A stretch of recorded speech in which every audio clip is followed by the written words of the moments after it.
Bonsoir à toutes et à tous, ravi de vous retrouver sur 8 Mont-Blanc. Il est 18 h, nous sommes le vendredi 6 décembre 2024.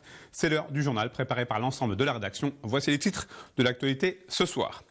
C'est un anniversaire dont les Restos du Cœur se seraient bien passés. L'antenne savoyarde de l'association Solidaire vient de lancer la 40e campagne hivernale ce vendredi. 40 ans de dévouement indispensable aujourd'hui pour lutter contre la hausse de la pauvreté.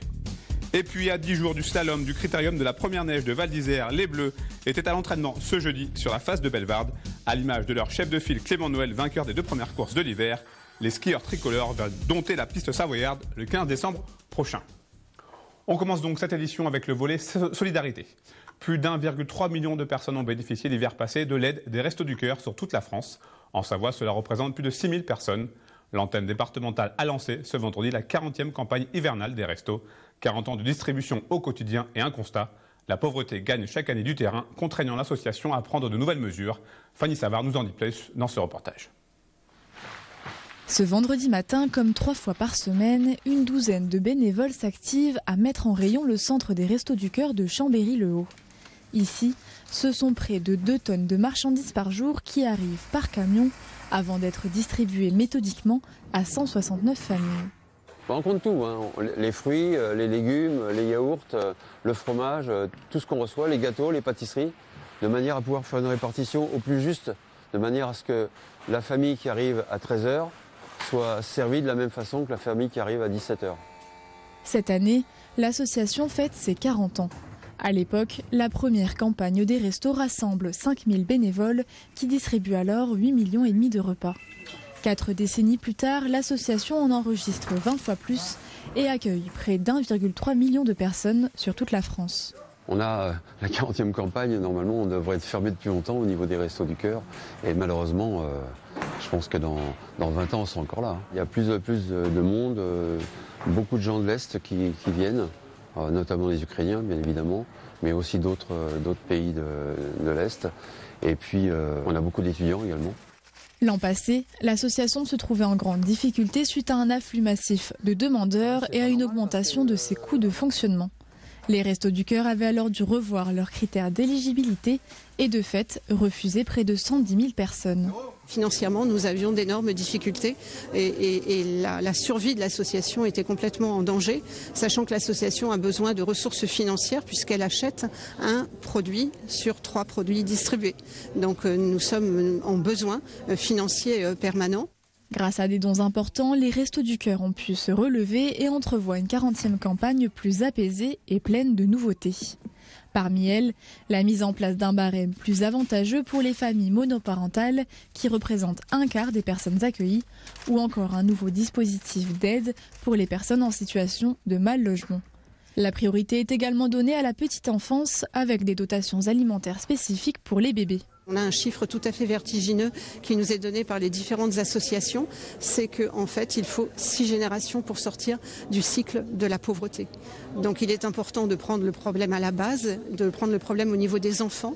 Nous allons leur assurer une distribution alimentaire qui leur sera propre, en mettant en place des ateliers cuisine pour apprendre aux mamans à cuisiner des légumes et des fruits frais et également assurer la partie hygiène, c'est-à-dire, outre les couches que nous donnons déjà aujourd'hui, la distribution de de biberons, de tables à langer. L'an passé, les Restos du Cœur de Savoie ont accueilli plus de 6 000 personnes sur les 12 centres du département, soit près de 732 000 repas distribués. Il y avait comme un petit air d'avant-première du critérium de la première neige ce jeudi à Val d'Isère. La face de Bellevarde a été le terrain d'entraînement du Norvégien Sébastien Foss-Solevaag et plusieurs membres de l'équipe de Suisse. Mais ce sont surtout les 4 slalomeurs de l'équipe de France qui ont attiré les caméras. Clément Noël, Steven Amier, Paco Rassa et Hugo Desgrippes ont pu s'étalonner et se tester pendant 2 heures sur la redoutable piste Avaline à une grosse semaine de l'événement. Nous étions sur place, reportage.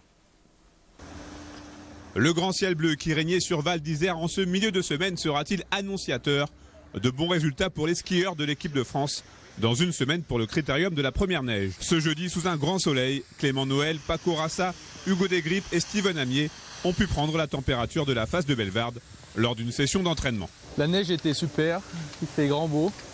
C'est dur de faire mieux pour un premier jour ici sur la face à Val d'Isère. Donc les coachs avaient super bien préparé la piste, bien travaillé ces 2 derniers jours. Et c'est vrai que la neige est très bien ressortie, de la neige dure, agressive, assez facile à skier. Donc c'est vrai qu'après les 2 premières courses un peu rudes en termes de qualité de neige, ça fait du bien aussi de pouvoir s'exprimer sur une neige un petit peu plus simple et pour travailler des choses et vraiment tout mettre en place, c'est vraiment l'idéal. Si les sensations n'ont pas été les meilleures pour lui ce jour-là, Clément Noël attend avec impatience la course prévue dimanche 15. Vainqueur des 2 premiers slaloms de l'hiver, à Lévis et à Gourgueul, le skieur local de l'étape, licencié au club des sports de Val d'Isère, s'élancera avec le dossard rouge, synonyme de leader du classement de la discipline. C'est une piste sur laquelle tout le monde a envie de briller, peu importe d'où il vient. Moi, c'est quand même différent. J'ai migré à Val d'Isère quand j'avais 15 ans. J'ai ma famille d'accueil ici, j'ai pas mal d'amis ici. C'est sympa de porter le dossard rouge devant son public, il y aura ma famille, il y aura mes potes, etc. Donc je serai bien sûr attendu, ce qui est plutôt une bonne chose. Ce qui veut dire que le début de saison s'est bien passé. C'est forcément une petite pression en plus d'être à la maison avec le dossard rouge, mais ça veut aussi dire que tout s'est bien passé et qu'on est en forme. Et pour le plus grand bonheur du public et du staff, Clément Noël n'est pas le seul à briller, car dans son sillage, c'est toute l'équipe de France de slalom qui enchaîne les bonnes performances depuis le début de la Coupe du Monde. Un signe de plus qui montre que le groupe vit très bien. On s'attendait à des bons résultats parce que les gars skient très vite à l'entraînement. Il y a vraiment une bonne énergie entre eux, une bonne entente. Et ça, je pense que c'est vraiment la clé de leur réussite aussi, tous ensemble. C'est des gars qui se connaissent depuis longtemps, qui ont fonctionné depuis les groupes juniors ensemble, sauf peut-être un peu Clément, parce qu'il était déjà plus fort, plus jeune, on va dire. Mais les autres, il y a vraiment un gros groupe qui s'est constitué entre eux. Donc voilà, c'est cette énergie qui fait que la dynamique est bonne, quoi. Alors que la Fédération internationale de ski a officiellement validé le contrôle-neige ce jeudi, les équipes techniques de Val d'Isère continuent de s'affairer pour préparer au mieux la phase de Bellevarde. Dans 8 jours, ce sera aux champions d'essayer de la dompter. Direction Thonon-les-Bains à présent avec une réhabilitation nécessaire. Depuis plusieurs mois, l'ancien casino de Thonon-les-Bains s'est refait une beauté. Le projet porté par la commune consiste à rénover le bâtiment laissé à l'abandon depuis 2016, tout en préservant la structure d'origine du bâtiment. Mais cette fois-ci, l'édifice accueillera de nouvelles activités pour enrichir l'offre culturelle. Ce jeudi, une visite d'étape du chantier a eu lieu en présence des élus. Claude Lemer était également de la partie. C'est une renaissance pour ce bâtiment thononnais. Situé à proximité immédiate des thermes, il fait l'objet d'une réhabilitation depuis fin 2023. Érigé en 1905 en tant que casino, avant de fermer ses portes après la Seconde Guerre mondiale pour devenir une MJC, l'établissement est resté depuis 2016 en friche. Mais d'ici juin prochain, il devrait rouvrir ses portes pour accueillir des activités polyvalentes. C'est d'abord un espace réceptif pour la mairie, pour ceux qui voudraient accueillir des gens dans un espace premium, mais c'est aussi un espace d'exposition culturelle. Et c'est ce qu'on fera dès l'automne 2025, en accueillant notamment une exposition sur une artiste qui nous a légué ses droits moraux, Marguerite Pelzer, une sculptrice qui est morte à Thonon-les-Bains.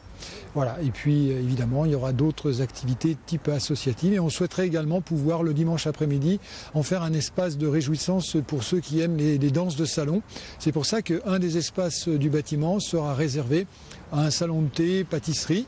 On cherche actuellement un opérateur pour pouvoir le faire vivre, si possible, à l'année, de façon à ce que le lieu soit constamment animé.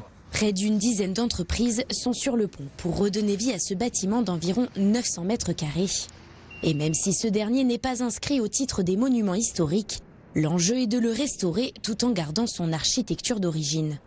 Une mission confiée à l'architecte du patrimoine Romain Larcher.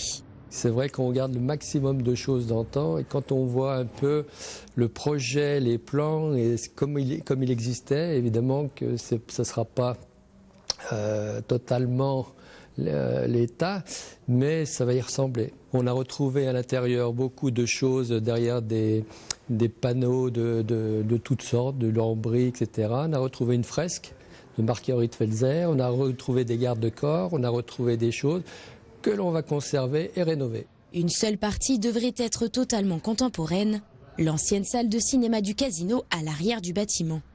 Celle-ci servira d'extension pour loger les fonctions techniques. Au total, le projet est lui chiffré à 4,7 millions d'euros, dont près de 40% sont financés par le département de la Haute-Savoie, la région et l'État. Et j'ajoute que si ce nouveau bâtiment change de vocation, un véritable casino va lui aussi rouvrir ses portes à Thonon d'ici 2027. Il sera situé près de la gare avec des travaux qui débuteront en février 2025. C'est la fin de cette édition. Merci à vous pour votre fidélité à l'information sur 8 Mont Blanc. Merci à toute l'équipe pour son aide très précieuse. Place désormais à la météo préparée et présentée par Thierry Paulme. Pour le retour de l'information, rendez-vous lundi pour le JT avec Chloé Lemeur. Passez un très bon week-end.